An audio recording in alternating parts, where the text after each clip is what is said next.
No dia seguinte, para festejar meu onomástico, Francesco voltou para casa com uma bolsa. Era uma bolsa linda de tecido vermelho e eu a abria e fechava admirando-a. Nós a comparamos com outra bolsa que eu tinha e a consideramos muito mais bonita. Falou-se da dificuldade de encontrar bolsas naquela época, e eu citei inclusive o caso de uma bolsa que Fúvia gostaria de comprar. Fizemos votos de que logo mais, acabada a guerra, acabassem também as dificuldades para as bolsas. Ele me confessou que, no fundo, agora entre nós podia dizer isso, acreditava ter feito um bom negócio, e eu confirmei que sim, realmente fizera. Abracei-o, ele me deu tapinhas no ombro. Depois começou a trabalhar. Eu disse de novo obrigada, e assim terminaram as comemorações do meu onomástico. Fui para o quarto e atirei a bolsa no chão. Com um baque, tive um sobressalto, porque me parecia ter dado um tapa no rosto de Francisco. Me inclinei para recolhê-la e desempoeirei e a pus na cama. Era de fato uma linda bolsa vermelha. Eu deveria estar contente. Me enternecia pensar que ele gastara tanto dinheiro comigo. Não era a primeira vez que a ideia do dinheiro de Francisco gastava comigo me enternecia. Doía-me que, somente naquele modo, ele conseguisse expressar seu amor. Eu queria que ele soubesse se expressar, por exemplo, como Tomaso, e muito me desagradava reconhecer que outro soubesse fazer alguma coisa melhor que ele. Mas se você não conseguisse... À noite, a voz da vovó me falava no ouvido. No silêncio do nosso quarto nupcial, o mesmo silêncio que pesava no quarto nupcial de minha mãe, e do qual eu tinha medo quando era menina. Tomaso permanecera comigo durante cerca de 2 horas na noite anterior. Tinha-se sentado na poltrona de Francisco e o ficara o tempo todo olhando para mim. Eu lhe falava com fervor e era apaixonante poder contar de novo aquelas coisas que eu já não podia contar a Francisco, porque ele já não ouvia mais de uma vez, e com frequência, de modo indulgente, me recordava disso. Tomaso achava que eram extraordinárias. Eu também havia lhe mostrado velhas fotografias que pegara com entusiasmo numa gaveta, remexendo, desarrumando tudo. Mostrara a fotografia do meu irmão e depois ele me observara com atenção, dizendo em seguida: Vocês dois poderiam ser considerados gêmeos. Sem olhar para ele, eu confessara que fora Alessandro que sempre despertara as tentações em mim. Eu havia silenciado por um momento e depois dissera: Eu não gostaria de conhecer Alessandro. Gostaria de conhecer você. Como sempre ocorria quando estávamos juntos, o tempo seguia uma medida espacial rapidíssima, e eu via com pesar se aproximar o momento em que estaria sozinha de novo. Contudo, tinha sido eu mesmo a que o dispensara bruscamente à porta. Ficáramos em silêncio, apartados. Eu hesitava em lhe estender a mão. Me parecia um compromisso. Ele a retirava na sua, beijando-a devotado, e eu me sentia inocente e contente.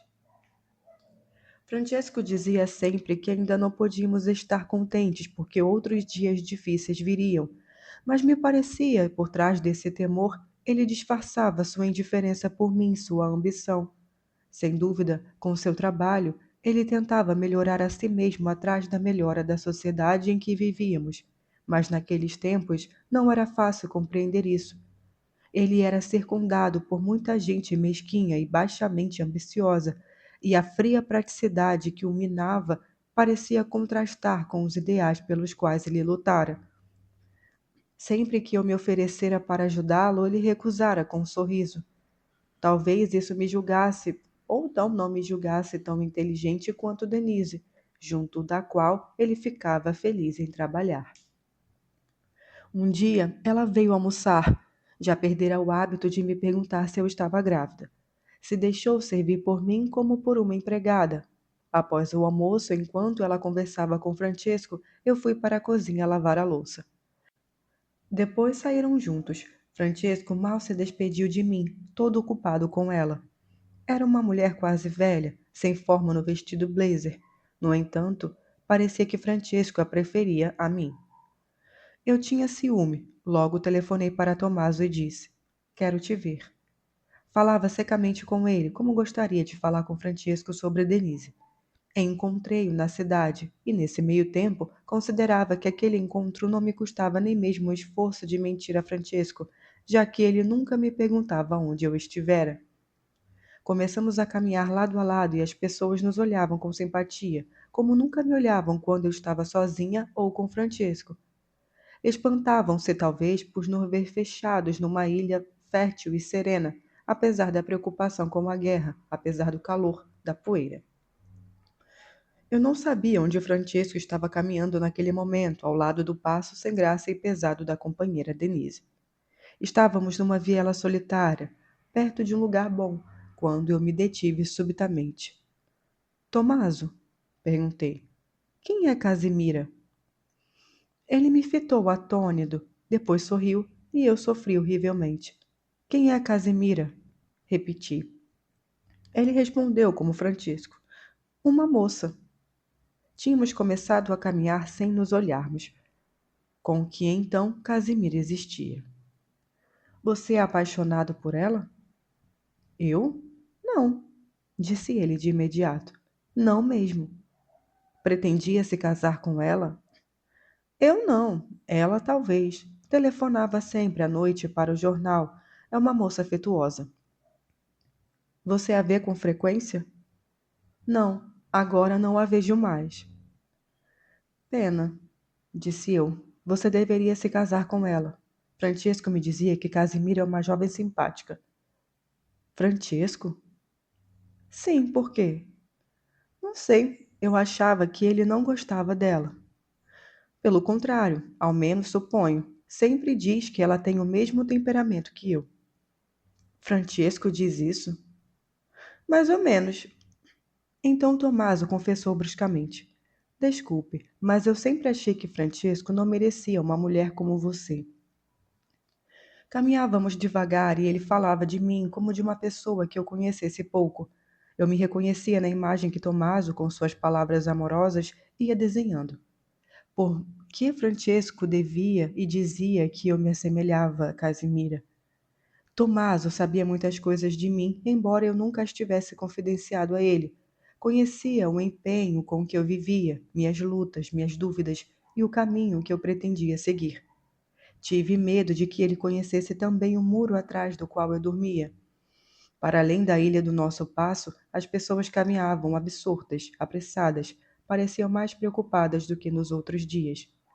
Tommaso dissera que precisava ir ao jornal e se esquecia disso.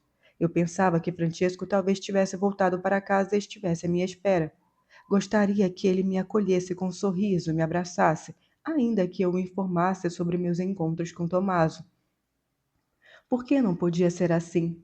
Eu o acolhia feliz quando ele retornava do seu trabalho, que menos, mesmo assim nos separando, ratificava seu valor de homem, e eu o servia enquanto ele comia com a companheira Denise, e devia desfrutar de duas esplêndidas conquistas que já não eram nossas, mas pertenciam estritamente a ele.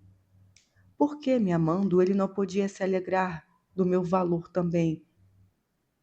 Eu queria lhe contar tudo o que Tomaso me dizia. Está tarde, eu falei ao ver o céu escurecer. O que importa? Respondeu Tomaso. E ao nosso redor as pessoas passavam depressa. Algumas formaram uma roda para conversar, depois todas se agruparam diante de uma lojinha de onde vinha o som do rádio. Eu tinha medo quando as pessoas se juntavam para escutar o rádio, era sempre um sinal funesto. No Abruzzo, todos ficavam dispersos pelos campos. Aqui, se demoravam nas ruas ainda claras por causa do verão. Estavam nos edifícios, à mesa, algumas trabalhavam, ou estavam apaixonados, pareciam indiferentes, protegidos. E, no entanto, precisavam de repente interromper qualquer outra atividade a correr dóceis para escutar o que dizia o rádio. Este já não era uma invenção miraculosa que transmitia música ou apelos para salvar navios. Era uma potência implacável. O curso da nossa vida dependia em grande parte daquilo que o rádio dizia. Aguarde, pedi, esperando que nós dois, ao menos, pudéssemos ter tempo de nos salvar. Mas Tomasa me segurou pelo braço como fizera com tio Rodolfo. Mas chegamos a tempo de ouvir as últimas palavras e depois ficamos calados, pálidos, enquanto um ou outro soldado lançava para o alto do Cap, se alegrando porque tinham assinado o armistício. Desde então, começou o longo dia em que eu nunca pude descansar. Na verdade, me parece demais ter dormido um momento, jamais ter comido ou sorrido, jamais ter descansado até o dia em que descansei pela primeira vez. Aqui. A notícia não gerou comentários. Já fazia anos que, mesmo sem dizê-lo a si mesmas, as pessoas compreendiam quando era bom ou ruim aquilo que o rádio anunciava. E as pessoas, naqueles dias, tinham esquecido muitas coisas, mas não seu interminável hábito de compreender. Todas recomeçaram a caminhar, absortas nos próprios pensamentos, e não se apressavam a ir encontrar os familiares, a se trancar com eles nas casas, como haviam feito ao saber que a guerra explodira. Já sabiam que as casas não bastavam para defendê-las, e tampouco os afetos. Por isso caminhavam calmas, mostrando já estarem familiarizadas com os dias longos e escuros, com a fome e com o cheiro dos cavalos mortos. Eu caminhava ao lado de Tomaso. Ele era poucos anos mais velho que eu e sem dúvida tampouco recordava bem os dias nos quais se vivia com calma, sem temer o que o rádio dizia. Ao nosso lado passou um menino que perguntava ao pai: Agora vão acender todas as luzes nas ruas, não é? Não lembro como são as ruas iluminadas.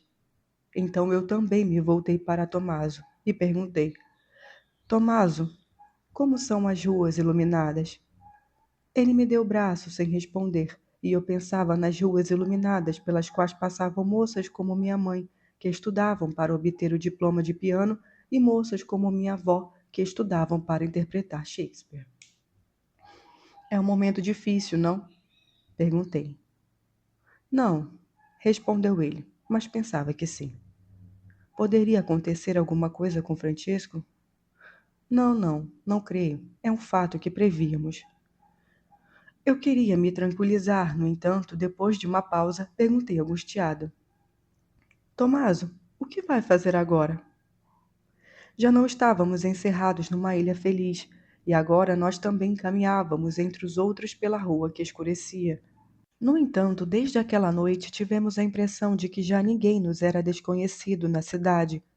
Olhávamos desprovidos de curiosidade ou interesse uns para os outros, como pessoas da mesma família, embora não nos falássemos, justamente como fazem os familiares entre si. Tomaso me acompanhou até minha casa, sem sequer me pedir permissão. Caminhávamos em silêncio. Nos comprimíamos em silêncio no ônibus, em meio a muitas outras pessoas que não falavam. Um silêncio sufocante e opressivo pesava sobre a cidade escurecida. Tomaso me deixou no portão. Eu não me perguntava o que Francesco poderia supor se nos visse juntos. Separamo-nos em silêncio. Porém, eu mal subira poucos degraus quando ouvi Tomaso correr ofegante atrás de mim. Seu terno branco estava lívido à luz da lâmpada azulada, e ainda revejo o ardor que havia em seus olhos quando me detive, e ele me alcançou. Escute, Alessandra, ele disse. Preciso te confessar uma coisa. Parei de tudo para tirá-la de Francisco. Desculpe. Queria te dizer a verdade esta noite, entendeu? Fitei-o e não senti nem mesmo força para responder, reagir, me opor. Sim, acenei com a cabeça. Ele segurou minha mão e a beijou enquanto eu já recomeçava a subir. Ouvia seu passo se distanciar e estava calma, tranquilizada pela voz do rádio e pela voz dele. Francesco voltou muito tarde e logo falou. Eu não te disse que ainda não podíamos estar contentes? Eu queria responder que a nossa era uma época na qual era preciso se adaptar a estar contente, mesmo que somente durante poucas horas, uma tarde, uma noite, sempre que fosse possível. Tomaso conseguira passar uma tarde feliz comigo antes que o rádio falasse, mas ao ver Francesco, eu compreendia que só com ele poderia ser verdadeiramente feliz. Ele pertencia à minha vida, e até o fato de sofrer com ele me pertencia, tal como o longo dia que começava e que eu não podia me recusar a viver. Francesco repetiu: O que eu te disse? E em sua voz havia uma reprimenda, embora minha culpa fosse unicamente a de ter tentado, a todo custo, estar contente ao lado dele. Saímos para o terraço a fim de interrogar a noite, o ar, o vento, que eram mais fortes que nós. Minha mãe me ensinara a ser amiga das árvores, do céu e até da chuva, que deixa atrás de si o arco-íris. Mas tudo daquele tempo havia acabado, e ele permanecia em mim como a vaga lembrança de uma fábula. Era uma noite branca, ameaçadora. O céu cheio de nuvens vibrava com estrondos remotos como quando um temporal se aproxima. Eu me agarrava a Francesco, protegia a cabeça do côncavo de seu ombro. Me parecia que aquela era a última noite que nos restava. Ambos sabíamos que estava prestes a começar o longo dia em que as mulheres e os homens não mais poderiam se deitar juntos nos leitos, nem mais se falar ou se amar. Ergueu-se então o vento que depois durou 3 dias. O vento parecia acompanhar cada hora difícil da minha vida, tal como, com frequência, o meu humor acompanhava o da natureza. O terraço foi percorrido por um vento quente. Francesco olhava para o sul e parecia se prestar a escutar como quando, junto ao rádio, esperávamos ouvir baterem a parede da nossa prisão. Não conseguirão chegar a tempo, disse ele. Eu também sentia que não chegariam a tempo, e era bom que fosse assim, que encontrássemos ajuda somente em nós. Assim eu sabia que não aceitaria a ajuda de Tomaso, ainda que muitas vezes, para superar um momento difícil, me apoiasse em pensar nele, como durante anos nos sustentávamos ouvindo as batidas no rádio. De novo estávamos sozinhos, Francesco e eu.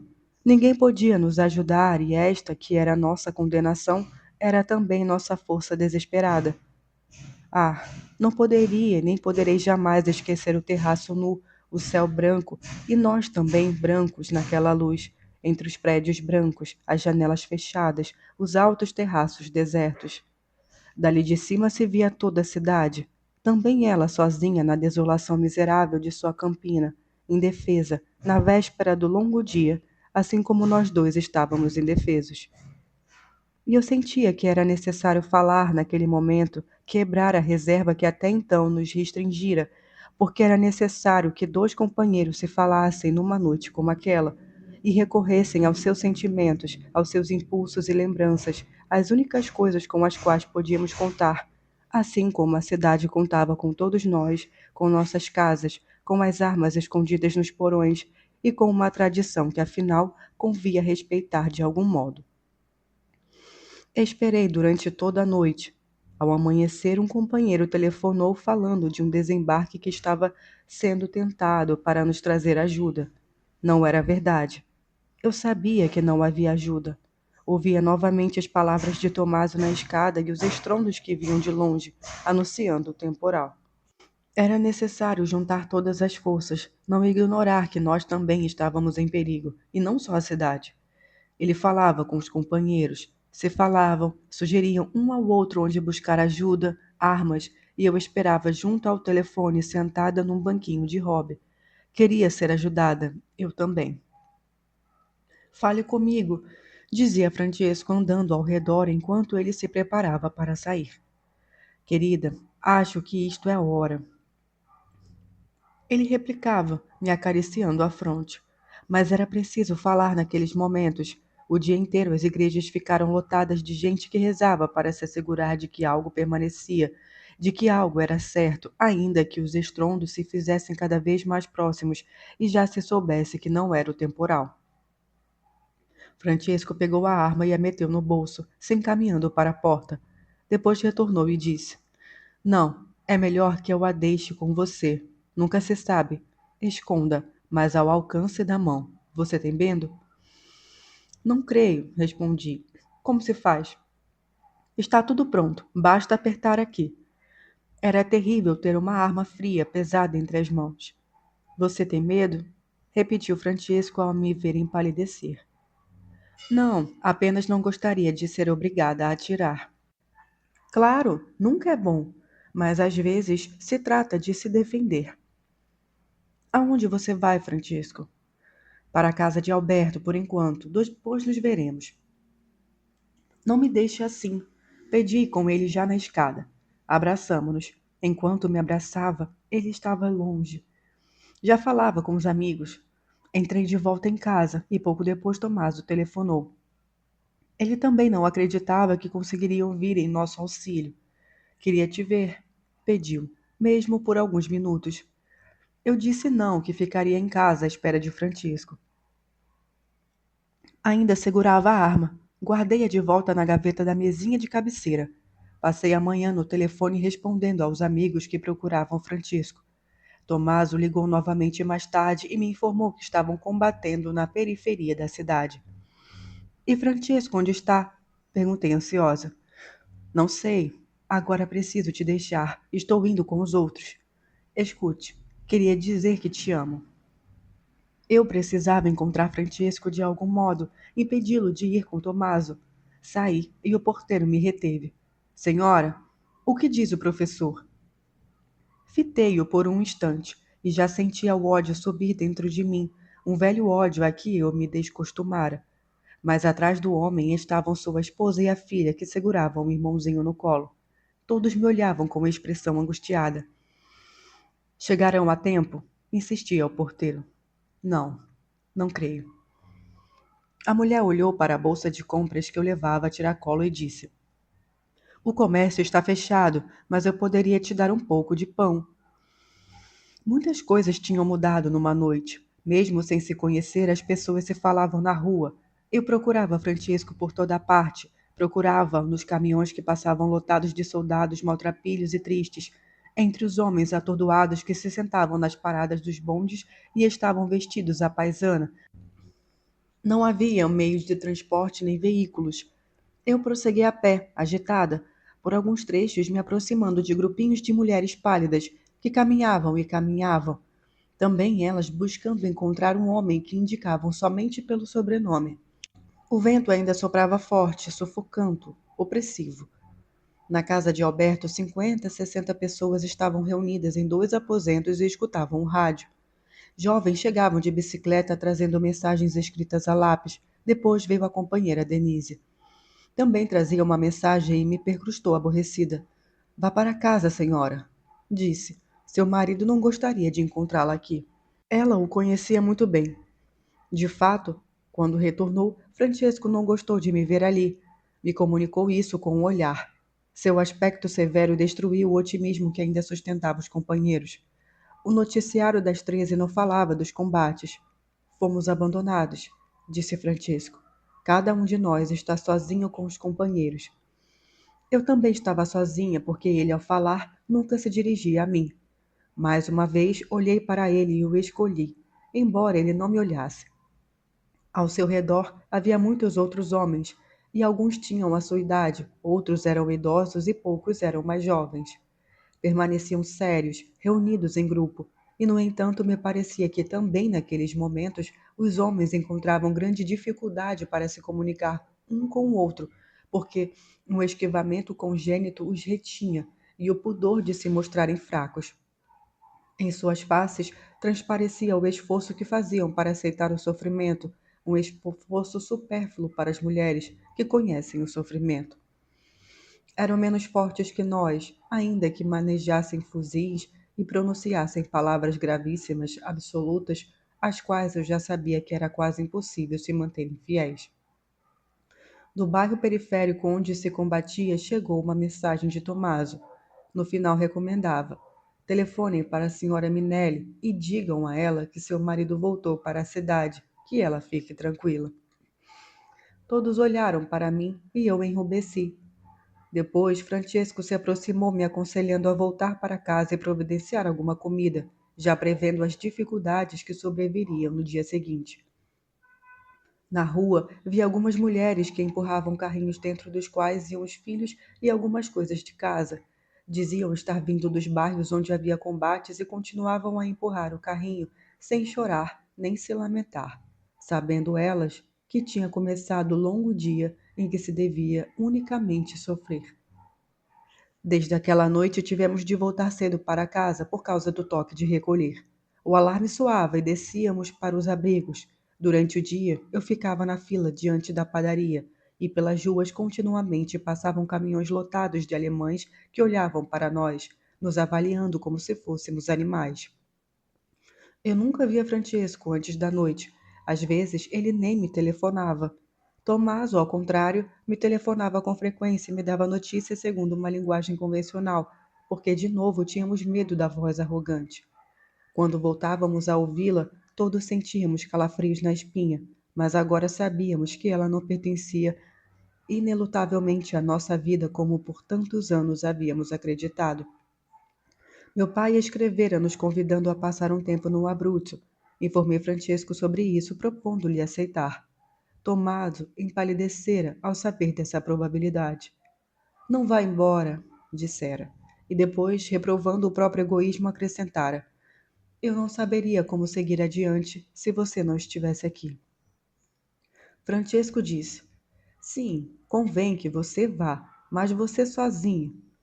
Pensei seriamente nisso hoje mesmo e decidi te mandar para seu pai.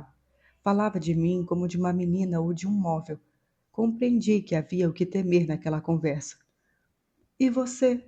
Perguntei. Devo deixar esta casa hoje à noite mesmo ou amanhã. Não é prudente que eu fique aqui. Então, continuei, por que não partimos juntos para o Abruzzo? Ele fez uma pausa, em seguida respondeu: não, pensei muito nisso. Me deixava tentar. Estou muito cansado. Mas não é possível. É preciso que eu permaneça com os amigos, agora que se começa a trabalhar. Não creio que acabe logo. Talvez ainda sejam necessários uns 2 meses. Irei para a casa do irmão de Túlio, hoje à noite.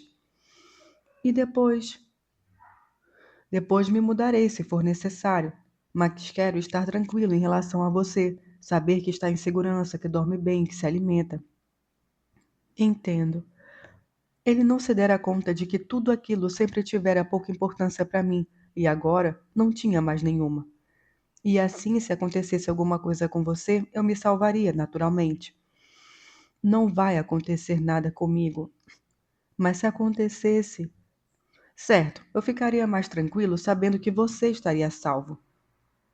Calei-me e depois disso disse amargamente: é uma coisa que sempre me fez pensar. O quê? Esse cuidado que os homens têm de salvar as mulheres de 2 coisas somente, da fome e da morte. 2 coisas que as mulheres temem tanto quanto teme a maior parte de vocês. E, no entanto, nunca pensam em salvá-las de todas as outras coisas bem mais temíveis que estão em torno delas, dentro delas.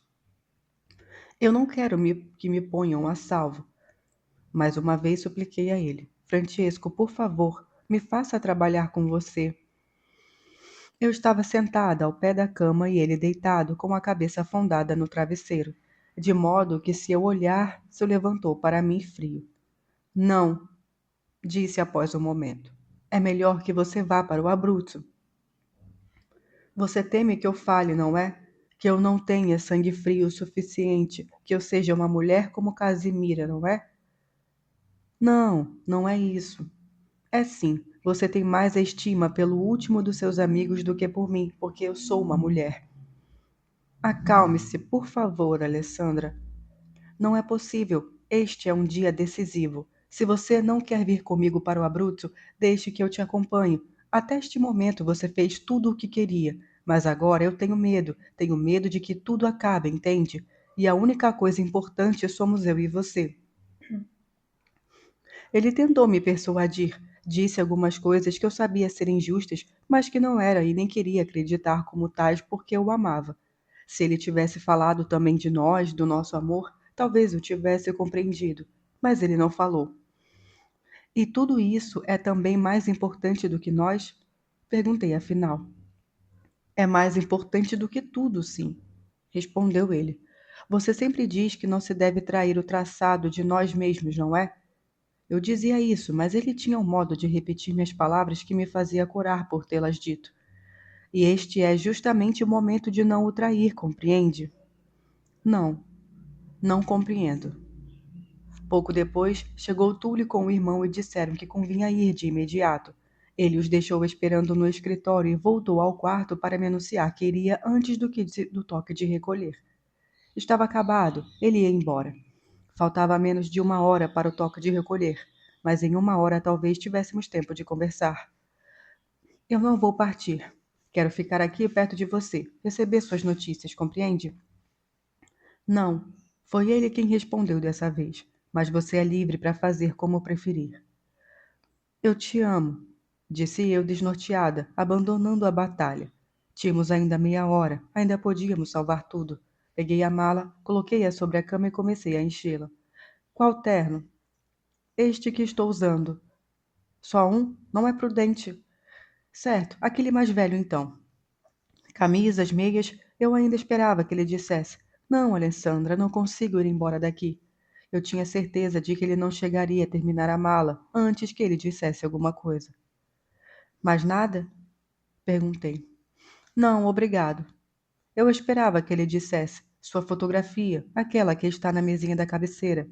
Diria, quem sabe. Você também, antes que eu fizesse estalar a fechadura.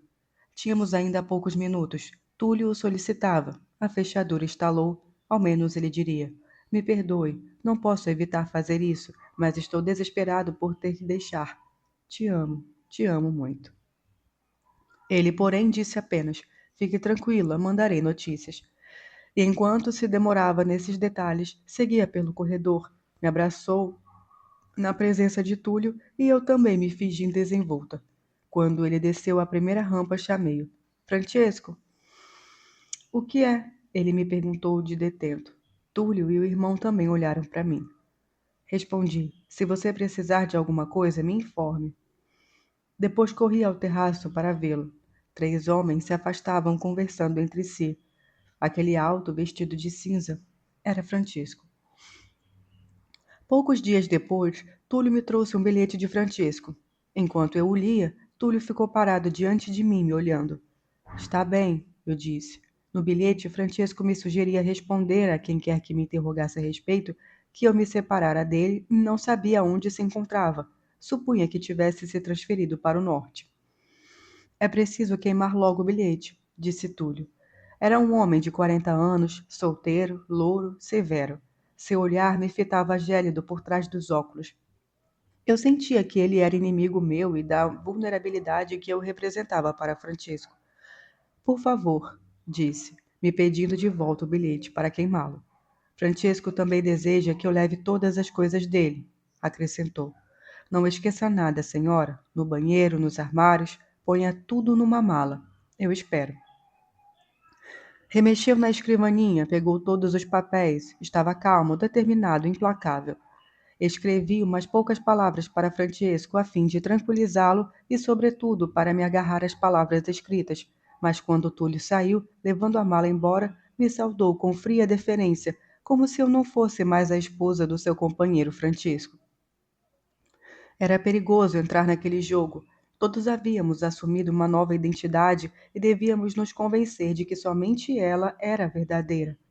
Túlio já não era um arqueólogo, seus documentos pessoais o qualificavam como comerciante de madeira. Eu era uma mulher separada do marido, às vezes me arrependia de ter aceitado como se tivesse caído numa cilada. Chegava a temer que Francisco usasse aquele meio desleal para me abandonar. Era muito difícil permanecermos ligados a tudo o que acontecera antes do longo dia. Levávamos a lembrança do nosso passado como um escapulário. Às vezes, até mesmo o rosto de Francisco se confundia à minha memória. Ele não gostava de ser fotografado e, por isso, me restara apenas um pequeno instantâneo seu, tirado durante um congresso universitário. Ele aparecia sério, metido no capote, chapéu na cabeça. Não me parecia o mesmo que ia comigo à Vila Borghese. No entanto, me parecia que seu aspecto autêntico fora captado naquela fotografia. Eu o imaginava sempre assim, sisudo e severo, metido no capote, chapéu na cabeça, entre Túlio e os demais. E os traços do seu rosto, os tons de sua voz iam se perdendo, como tinham se perdido os de minha mãe. O rosto de Tomaso me era mais familiar. Aliás, se tornara o único rosto familiar em minha vida. Eu precisava fazer um esforço para esquecê-lo e às vezes eu mesma o chamava para aliviar minha solidão. Tomaso acompanhava fielmente a minha vida, que àquela altura era desconhecida por Francesco. Ele também mudava de casa com frequência, mas me telefonava igualmente várias vezes por dia e se anunciava dizendo: Aqui estou. Comecei a esperar com ansiedade os seus telefonemas. Durante nossas conversas, me inquietava o julgamento de encarregado da censura telefônica, mas depois eu me tranquilizava pensando que aparentava ser uma mulher sozinha, separada do marido, e aquilo serviria para confirmar este fato. Nos primeiros dias, a casa vazia e a visão das roupas de Francesco, de seus livros, tinha me provocado um aperto atroz no coração. Eu circulava pela casa, chamando, passando a noite instalada em sua poltrona, e assim me parecia estar em seus braços. Por isso, quando suas roupas desapareceram, senti um alívio amargo. Ia para o escritório, voltava, comia o alimento triste com que as mulheres se saciavam quando estão sozinhas. Acreditava estar preenchendo friamente as horas que me separavam do retorno de Francisco, mas na verdade, durante todo o dia, esperava Tomaso e que ele me telefonasse. Não conseguia pensar em outra coisa. Me parecia, ainda assim, lutar contra o sentimento que eu começava a experimentar por ele. Recordava sua expressão clara, aberta, o modo como ele sorria, apertando um pouco os olhos. Frequentemente me remetia a certos romances do século XIX, ao personagem de alguma mulher forte e corajosa que se debate para expulsar de si um sentimento culpável e voltar ao sensato e legítimo amor. Mas ao buscar entre as lembranças das leituras feitas, percebia que aquelas lutas sempre haviam sido fictícias e inúteis. Cada ataque servia para aproximar ainda mais a heroína do amado adversário, e, ao contrário, a luta a enfraquecia, tornando-a mais próxima de se render. A inevitabilidade daquele final me aterrorizava. Então reunia em mim todas as forças e decidia não o ver mais. Por algumas horas me parecia estar segura, decidida, até mesmo alegre com aquela decisão. Depois, eu considerava que era impossível desaparecer. Ele telefonaria, viria me procurar em casa, afinal, seria preciso lhe conceder uma explicação e, em suma, vê-lo uma última vez, fazê-lo entender qual era o sentimento que me ligava a Francisco. Pensava que seria bom telefonar para ele no dia seguinte e marcar um encontro. Talvez naquela mesma noite ou talvez de imediato. Melhor de imediato. Assim eu me sentiria mais tranquila. Depois, tudo estaria definido, encerrado. Alô? Dizia. Sou eu, Alessandra. Deleitava-me em me apresentar a ele com graça pela última vez. Você não tem medo? Perguntava-lhe. Muito, mas não estou me preocupando ao que parece.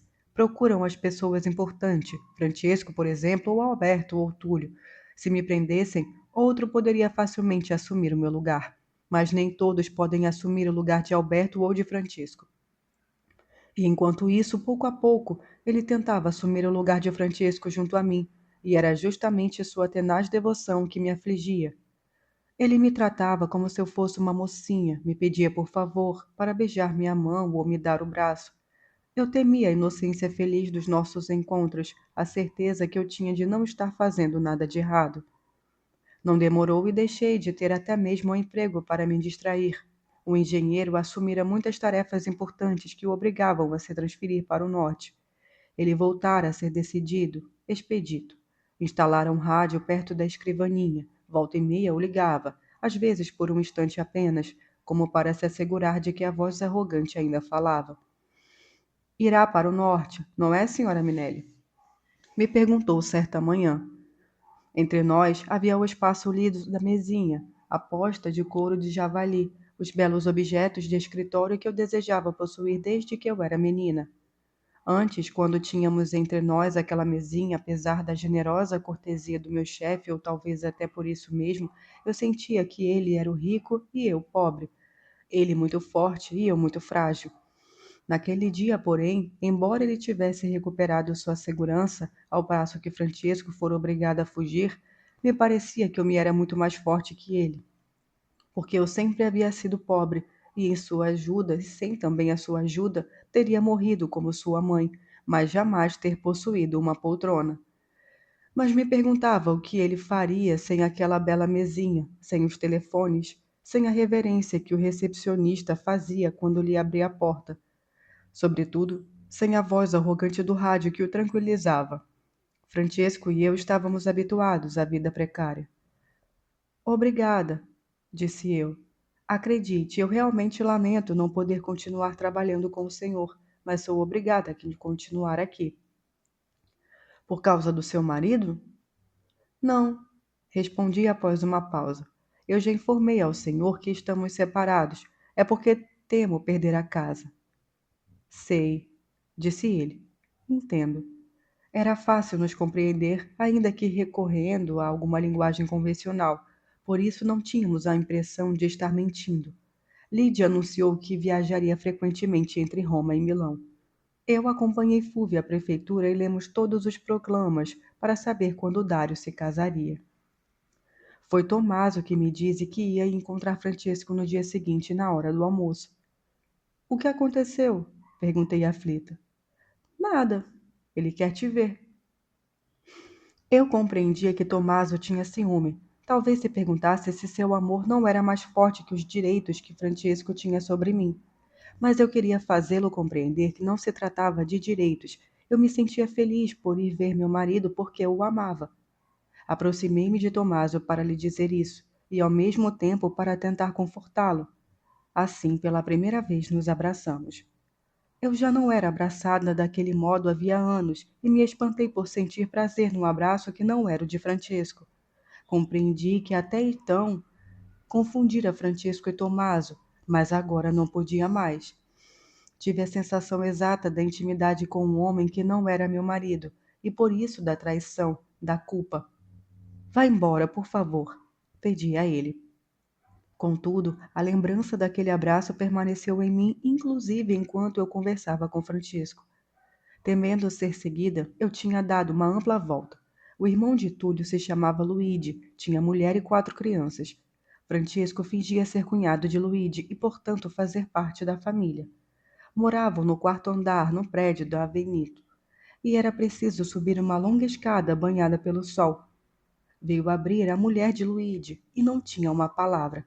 Ela me avaliou com os olhos e depois sorriu, dizendo: Fique à vontade. Francesco estava sentado na sala de jantar e ouvia o rádio. Tinha um garotinho no colo.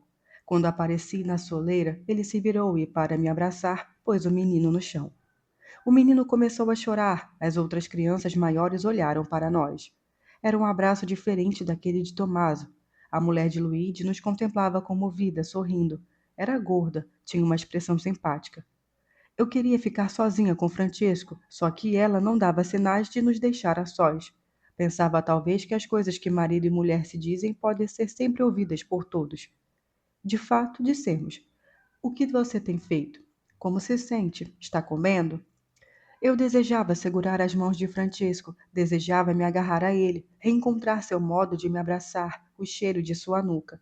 E em vez disso, fiquei sentada à mesa posta entre aqueles desconhecidos com os quais Francisco se fizera amizade. Durante a refeição, eles me contaram coisas que aconteceram, ainda agitados por aflições das quais eu não participara. Revelaram-se a existência de uma portinhola dissimulada atrás de uma estante de livros que conduzira à água furtada. Naquela água furtada ocorriam sessões, reuniões, e ali Francesco e os demais podiam se esconder em caso de perigo. Tive a impressão de ser uma estranha. Depois do almoço, Francesco me disse: Venha ver meu quarto. Era o do filho mais velho, que tinha 12 anos, e nas paredes se viam retratos dos jogadores de futebol mais conhecidos, das prateleiras livros de aventuras e soldadinhos de chumbo. Desagradava-me que ele dormisse naquele quarto. Eu queria a todo custo voltar a dormir atrás de seus ombros. Ouviam-se as crianças brincando para além da porta envidraçada. Volte para casa, Francisco. Pedi e acrescentei. Desculpe, sei que é impossível, mas não sei mais ficar sem você. Permanecemos abraçados e eu o amava com todas as minhas forças, com toda a força com que defendia Tomaso. Ele me disse: Tire a jaqueta, não está com calor? Depois foi até a porta e girou a chave. O menino veio tamborilar no vidro da porta com 2 dedos. Eu pensava na mulher de Luigi, que certamente imaginava por qual razão o marido viria ficar sozinho com sua mulher, depois de 2 meses. Penteie-se, me disse Francesco poucos instantes depois, ajeitando a gravata diante do espelho. Continuavam a se fazer ouvir as vozes das crianças. Uma chamava a mãe, choramingando. No espelho estava colada uma silhueta de Branca de Neve. Enquanto eu me penteava, Francesco se aproximou para falar comigo.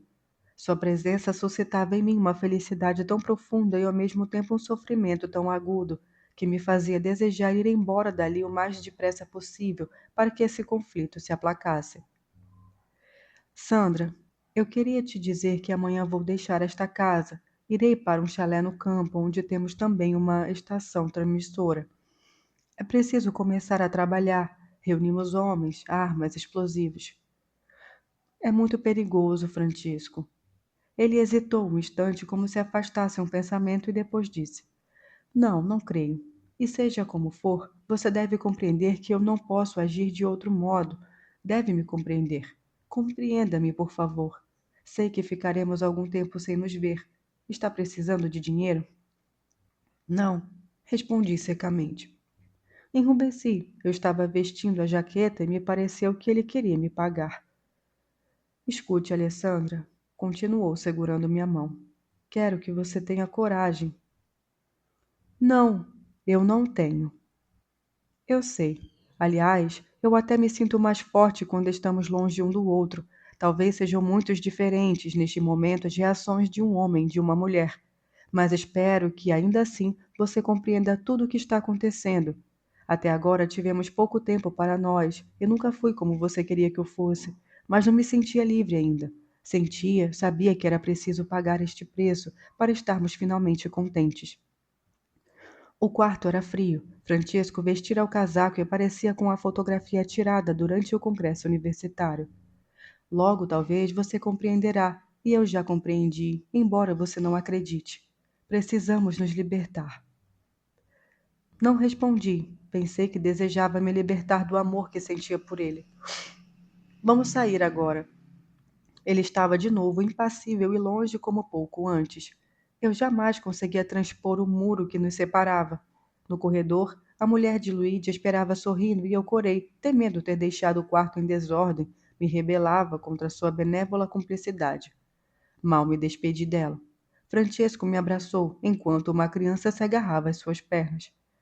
Eu te amo, estou com medo, falei em seu ouvido.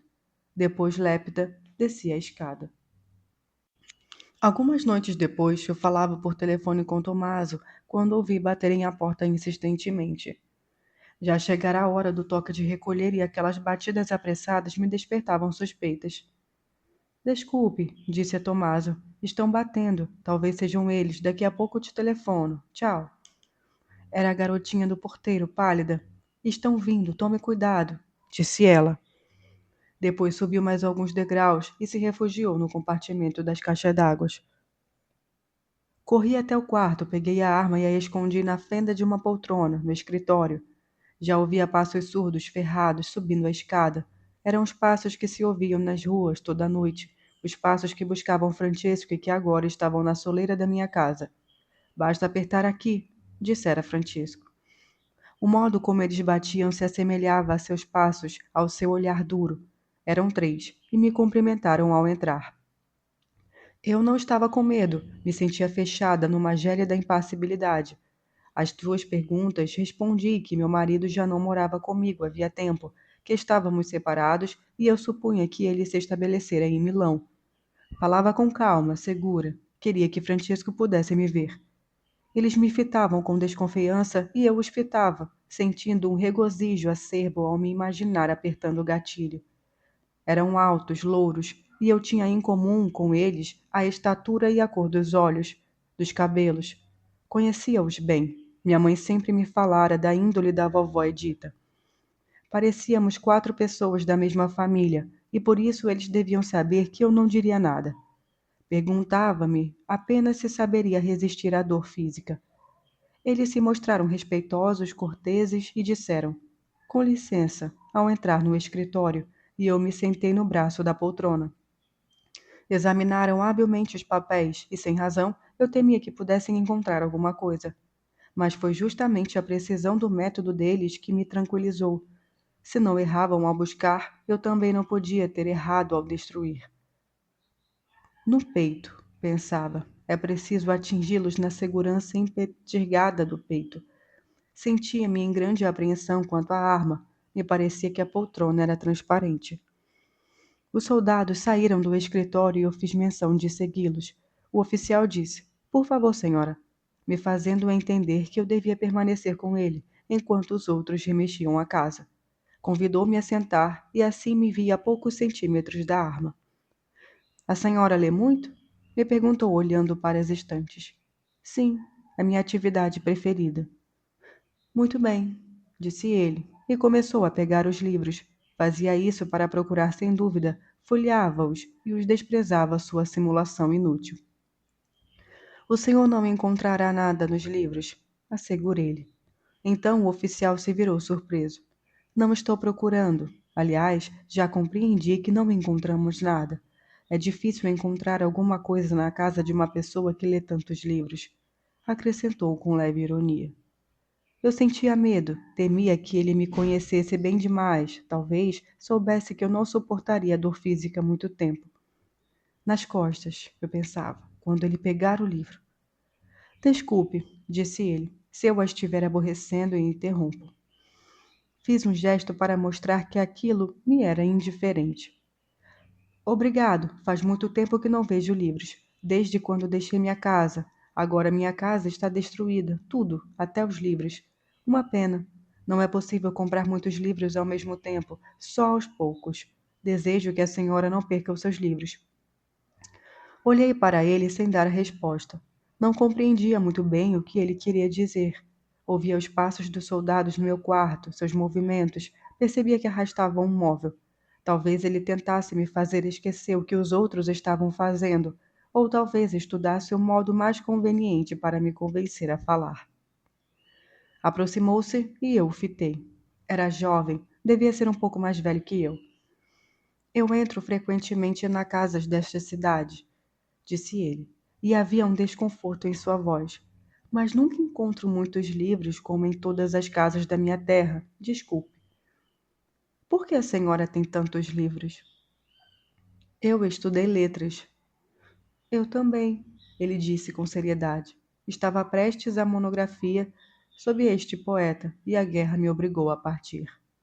Mostrou-me o livro que segurava. Era Rilke, os poemas franceses. Sentou-se na minha frente, na outra poltrona. Enquanto isso, eu os via os soldados remexerem a casa inteira. "A senhora conhece estes poemas?" "Sim, claro." "Leia um dos seus preferidos, por favor."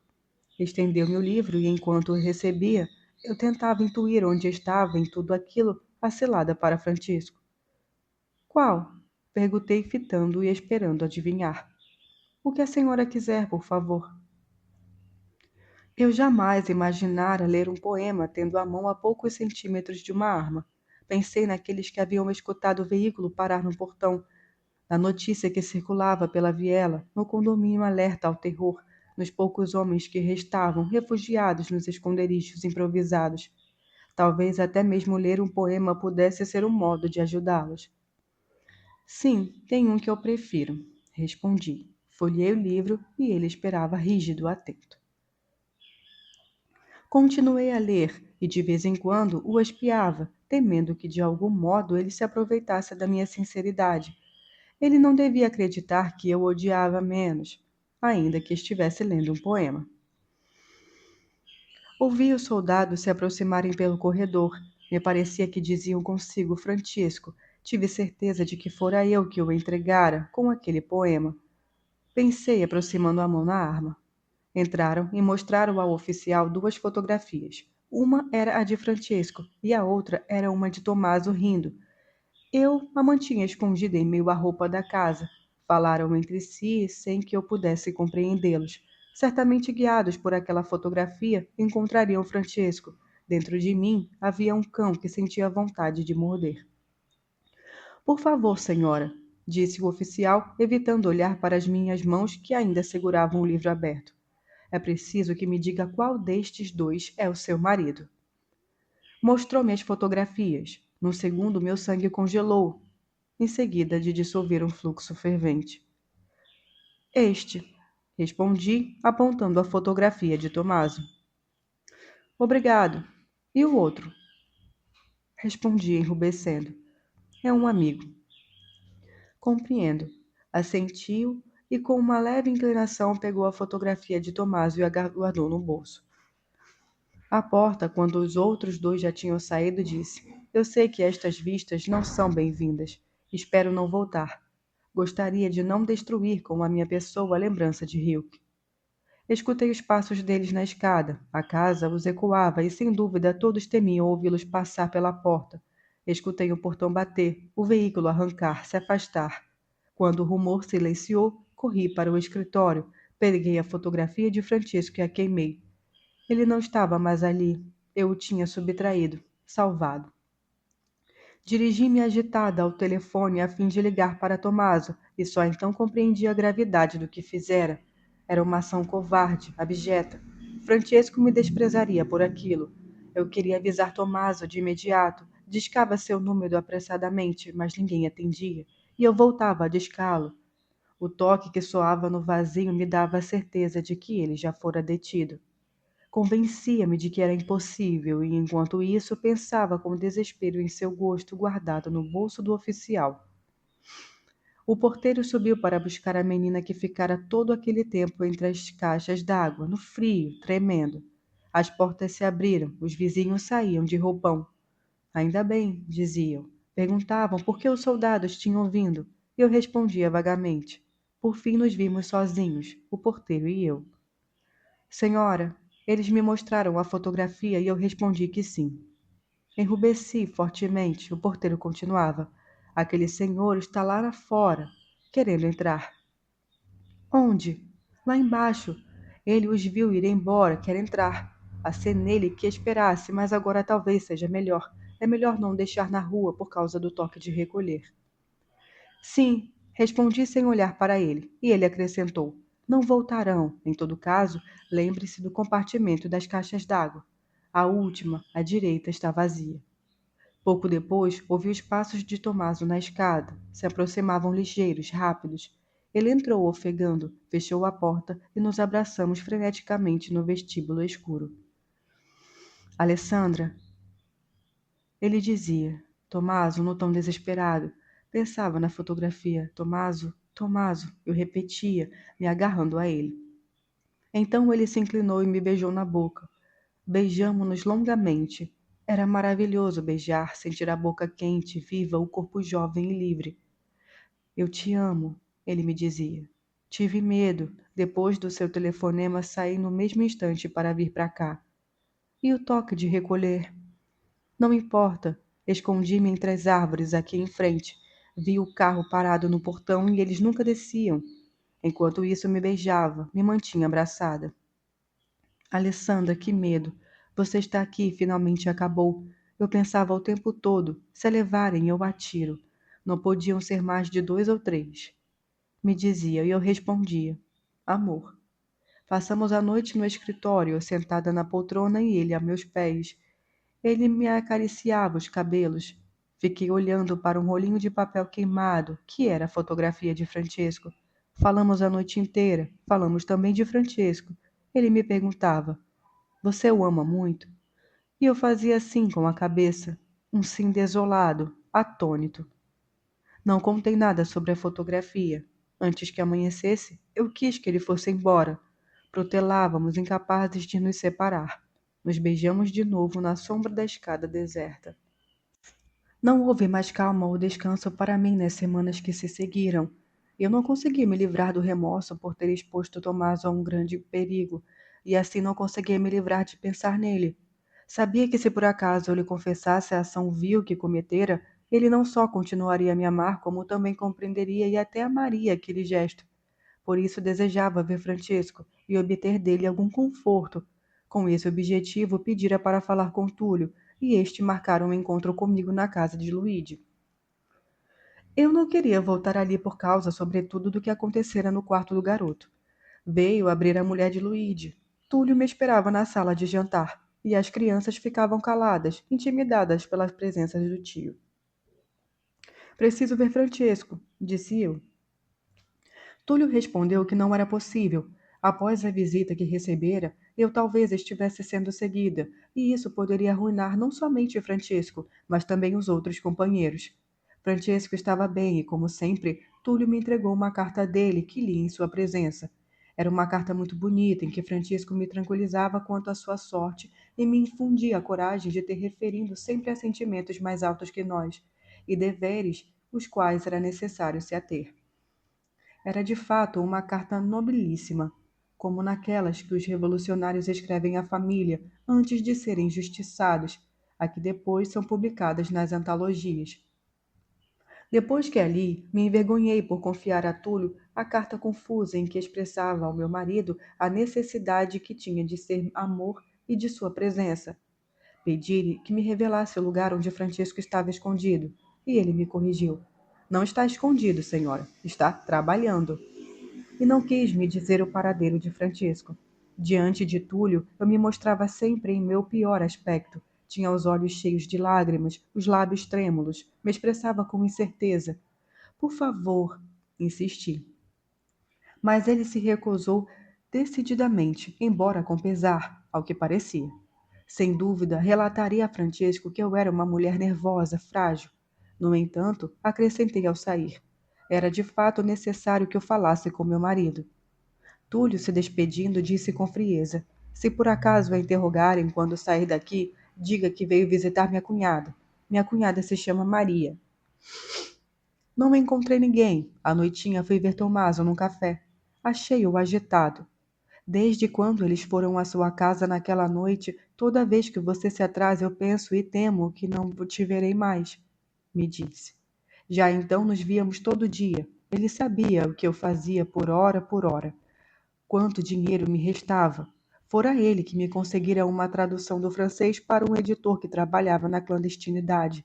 Eu lhe disse que não estava segura de traduzir bem, mas quando, enrubescendo, lhe dei as primeiras páginas para ler, ele ficou surpreso e me olhou com admiração. Eu pensava que teria de rever tudo, disse, mas não será necessário, e lamento. Não se pode fazer nada por você. A pessoa sempre ganha quando se aproxima de você, ainda que tenha a intenção de dar. Você vai acabar revendo os meus artigos, concluiu sorrindo. Naquela mesma noite, escrevi para Francisco, contei sobre a tradução.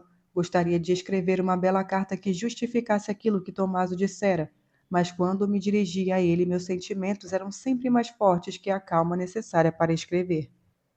Àquela altura me parecia impossível alcançá-lo. Eu não sabia nada sobre sua vida cotidiana e ele ignorava a minha.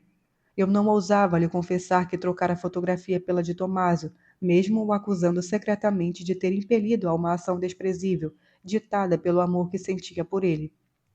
Pouco a pouco, nascia em mim a suspeita de que o meu casamento houvesse sido um erro e de que, na verdade, eu pertencia ao homem amoroso e devotado com quem dividia então as horas mais árduas da vida.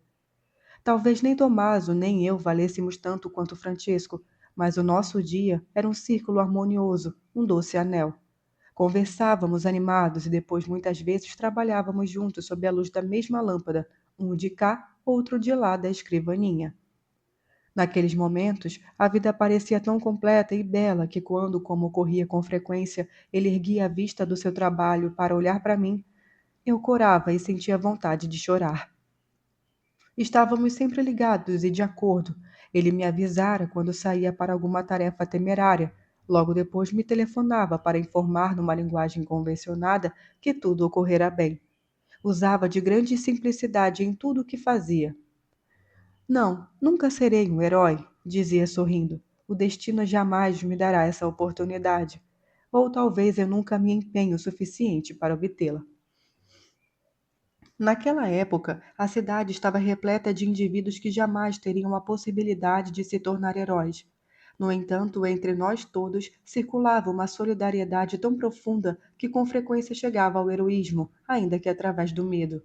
Talvez por isso nos entendíamos facilmente. Bastava um gesto, uma olhada. As casas se abriam aos atribulados, acolhendo-os na miséria que havia nelas, como se todos tivéssemos enfim decidido nos revelar. Sim, de fato foi uma época que tornou melhores até mesmo aqueles que não tinham a ambição de se fazer heróis, mas que sentiam a obrigação de honrar a si mesmos. Parecerá até estranho, talvez, mas eu sentia que até os soldados altos e rígidos que nos incutavam tanto medo eram impelidos por esse dever imprescindível. Eu não podia acreditar que eles ficassem satisfeitos por incutir medo a mulheres e homens a quem não conheciam, e ao contrário do que alguns pensavam então, intuía que eles sentiam suas razões se tornarem cada vez mais frágeis e por isso tentavam sustentá-las mediante o terror. Eu pensava assim, talvez porque minha mãe, que no entanto vivera em tempos tão diferentes dos nossos, me ensinara a ser clemente com aqueles que se reduzem aos instrumentos da guerra. Compreendi, além disso, porque Cláudio não me escrevera mais depois do armistício. Eu não sabia esquecer aquilo que ele dissera quando éramos muito jovens. Ele condenava, então, a coragem de Antônio, que eu tanto admirava. Julgava-a inferior à coragem necessária para se dobrar às humilhações próprias daqueles tempos, a coragem de viver calado e inoto, como a própria família, a qual se é inevitavelmente estranho, com os próprios deveres que pesam e se satisfazendo apenas com a consciência de obedecer. Em suma, era preciso aceitar não ser nem herói nem protagonista. E eu deveria aceitar o casamento com a solidão que ele traz consigo, a decadência, o fim do desígnio romântico em que nos inventávamos. Era preciso ter a coragem de viver atrás do muro, como Cláudio vivia atrás do arame farpado. Mas eu não tinha tal coragem, como Francesco não tivera de aceitar o aniquilamento da própria liberdade moral. A impossibilidade que tínhamos de nos adequar aos modelos que de todo o entorno nos eram propostos constituía um vínculo que nos apresentava inesperavelmente para além dos nossos temperamentos, tão diferentes, e do sofrimento que causávamos um no outro. As cartas que trocávamos de fato talvez fossem exaltadas ou retóricas, mas embora se referindo a sentimentos diferentes, falavam a mesma língua e exprimiam a firme vontade de não aceitar uma rendição. À noite, eu andava para lá e para cá em volta no chale, em casa, na casa gélida onde faltava luz durante horas. No escuro frio e silencioso da casa, considerava como seria convidativo me render. Eram muito doces as horas que passavam com Tomaso quando ele me interrogava sobre meus pensamentos, sobre o meu passado, sobre os meus propósitos, e depois perguntava: Você me ama? Não, eu respondia sempre. Eu só amo Francisco. E naqueles momentos já nem acreditava que fosse verdade. Não tinha nada para me apoiar exceto a lembrança da tarde em que minha mãe morreu. E pedi-lhe: ajude-me. E em vez de vê-la com a expressão alucinada que ela exibia ao sair para ir até o rio, eu a revia no vestido azul do concerto. Ajude-me, dizia, e ela não me dava resposta. Continuava a caminhar, a descer a escada num vôo para ir ao encontro de Rave. Espero que você consiga. Eu ouvia a vovó me repetir continuamente, e enquanto isso, a imaginava olhando com desconfiança para minha compleição frágil, como quando eu chegara ao Abruzzo. Com frequência, eu tornava a me propor, não mais por Tomaso, mas era muito difícil estar sozinha na minha idade. Eu tinha pouco mais de 20 anos. Era mais fácil resistir quando se dormia toda noite atrás do muro e a intimidade com um homem parecia uma coisa suja, humilhante. Mas era difícil resistir quando Tomaso se sentava a meus pés, me fitava com olhos enamorados e me dizia todas as palavras que eu sempre desejara ouvir. Estávamos sempre em casa, e em nossa idade jovem, a satisfação dos desejos amorosos parecia não só inocente como também natural. Às vezes o alarme soava no meio da noite, e de manhã se ficava sabendo que algum prédio havia desabado. No jornal, ao lado dos nomes das vítimas, se lia 58 anos, 60 anos, mas com frequência se lia 30 anos, 21 anos. E então me ocorria pensar se era justo que uma mulher carregasse consigo aos 21 anos somente a lembrança das noites em que dormia atrás do muro ou dos dias em que ficava na fila lavando louça e se refugiava no porão. Não é justo, pensava Tommaso ao me deixar, e talvez aquela fosse a última vez que nos víamos, já que ele podia ser detido de momento para o outro. Não é justo, repetia ele várias vezes, e pela primeira vez me parecia que o deixasse ficar. Não sairei mais daqui, dizia. Irei falar com Francesco. Nós nos entenderemos facilmente.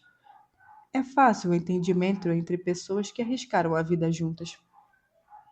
Não, eu respondia. Por favor, não me tire a calma necessária. Você bem sabe que eu não deixarei Francesco. Bem sabe que eu o amo. Dizia-lhe. Você realmente gostaria que a nossa fosse a pobre história comum da esposa que está longe do marido, que está sozinha nas férias? Seria somente isso? Sim, somente isso, eu respondia, evitando olhar para ele. Esperava que dissesse: não importa, mesmo assim me deixe ficar. Por dentro lhe pedia que agisse desse modo, a fim de que eu pudesse ter um motivo para desprezá-lo. Mas ele se afastava de mim, respirando forte como se voltasse à tona e dizia: me perdoe. Beijava minha mão e dizia: tchau.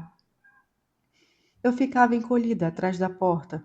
À noite me abraçava a garrafa de água quente para não perder a vastidão da cama.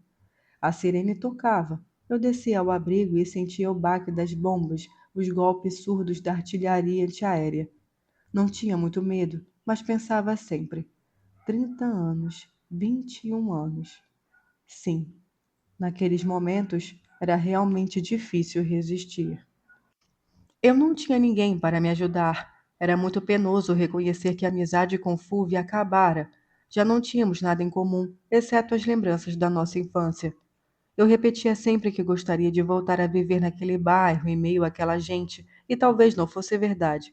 Na realidade, com isso eu pretendia dizer apenas que gostaria de voltar a ser aquela que era antes de minha mãe morrer, antes de começar a guerra e de eu conhecer Francesco, e depois Tommaso.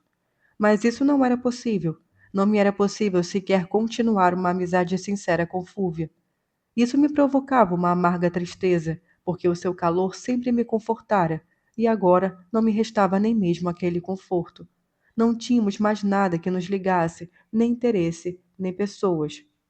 Dário já se casara, e sua mulher era filha de um merceeiro endinheirado.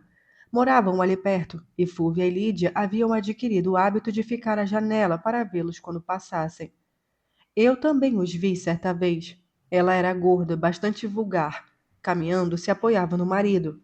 Dário também engordara, e eu não entendia qual atrativo Fúvia ainda encontrava no homem que escolhera viver ao lado daquela mulher só porque era rica.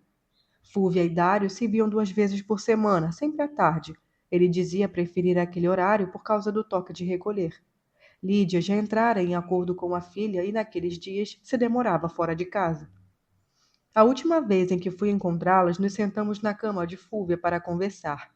Eu me propusera não voltar mais à casa delas, até para conservar a memória do quarto dos brinquedos. Era um quarto encantado, eu dissera a Tomaso. Os móveis lançavam no piso vastas sombras nas quais nos refugiávamos. O leito da colcha verde era uma predaria sem fim. Quando Fulvia deixara Dário entrar naquele quarto pela primeira vez, os dois ainda eram adolescentes, e aquilo ainda parecia um jogo perigoso, proibido. Eu não queria imaginar aquele jovem presunçoso e gorducho se despindo ali, se deitando naquela cama ao lado de Fúvia, que se fazia dócil e agradável.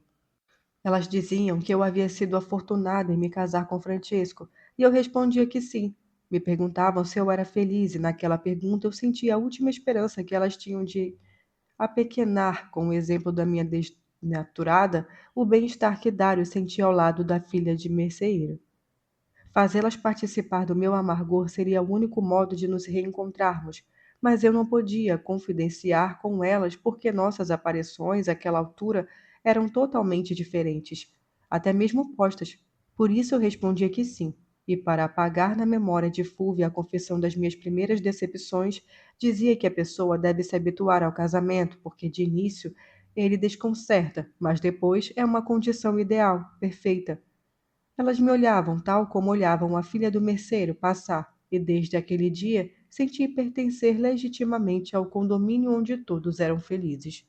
Sem dúvida, disse Lídia quando Fúvia se afastou para preparar um pouco de vermute que desejava me oferecer a todo custo. É triste ser a amante de um homem casado. Quando a guerra acabar, mandarei Fúvia para Milão ao encontro do pai. As moças que são forasteiras numa cidade facilmente encontrariam marido. Mas Fúvia não vai querer, objetei. Pois é, eu sei disso, assentiu Lídia com um suspiro. Espero convencê-la. Não quero que ela acabe como eu. Quando se é jovem, tudo vai bem, mas depois. Não sei me explicar, mas detecto você. E de certo você compreende também. Você é instruída, lê muitos livros. É estranho. Não consigo expressar muitas coisas que sinto. Aliás, muitas vezes não consigo sequer defini-las, e assim nem sequer sofro com elas. Depois as leio nos romances e então as compreendo verdadeiramente, e muitas vezes acabo chorando. Por estes dias, li um romance em que se fala de uma mulher que é amante de um homem casado. Não recordo como se chama esse livro, sempre esqueço os títulos, mas explicava muitas coisas minhas, da minha vida. Por exemplo, a certa altura, ele, que é casado, quer ir ao encontro dela, mas é retido pela esposa e então telefona para a amante e diz: Desculpe, não posso ir hoje à tarde. Nas primeiras vezes, nós rimos juntos desses estratagemas. Ele também fala assim comigo, me chama de comendador. É uma bobagem, não? No entanto, eu fico muito mal depois que desligo o telefone. Hoje em dia, por exemplo, lhe escrevo para o endereço de uma recepcionista dele, muito fiel. Sempre para a esposa, naturalmente. O recepcionista finge que é destinatário. Você dirá: é uma bobagem, certo? No entanto, não sei explicar. Essa correspondência com o recepcionista é bem humilhante. Não me parece. O essencial está em receber e em escrever essas cartas. Pois é, assim parece, justamente quando se é jovem, mas não é assim. Para os jovens parece bonito até mesmo encontrar-se em quartos mobiliados ou num hotel. É uma aventura. Mas depois, na realidade, você volta para casa sozinha, ele volta para a esposa, vai ao teatro com a esposa, dorme ao lado dela. E talvez nem lhe olhe para ela, nem fale com ela. Temi ter confessado tudo com essa frase. Estive prestes a me corrigir, mas Lídia continuava. Sim, eu sei. Sei o que você quer dizer. Também fui casada por muitos anos e, no fundo, nos afastamos por um capricho de Domenico. Eu não compreendia como Lídia podia chamar de capricho tudo o que acontecera com o capitão. Enquanto isso, ela continuava. Eu sei. Não se é feliz nem mesmo quando se é casado, mas é diferente. O marido é o marido. Não sei me explicar. Aliás, você não me entender. Nem mesmo Eleonora entenderia. Já eu entendo o que Fúvia sente quando fica horas e horas à janela e depois diz: Como é gorda! Rindo da esposa de Dário. Despedi-me de Fúvia no canto da porta de casa, onde ela me abraçara certa vez, quando menina. Convidou-me a voltar, mas eu sentia que não tínhamos mais nada a nos dizer depois que Dário se casara. Lembra? Me perguntou se debruçando no corrimão enquanto eu começava a descer devagar. Sim, acenei, reconhecendo que não mais poderíamos nos sentir felizes como nos conhecíamos antes. Dário nem Francisco. A escada pela qual minha mãe descia ligeira estava escura. Parte do saguão fora obstruída por sacos de areia. Ali perto Tomaso me esperava, exatamente como o capitão esperava Lídia, dissimulando atrás da banca de jornais.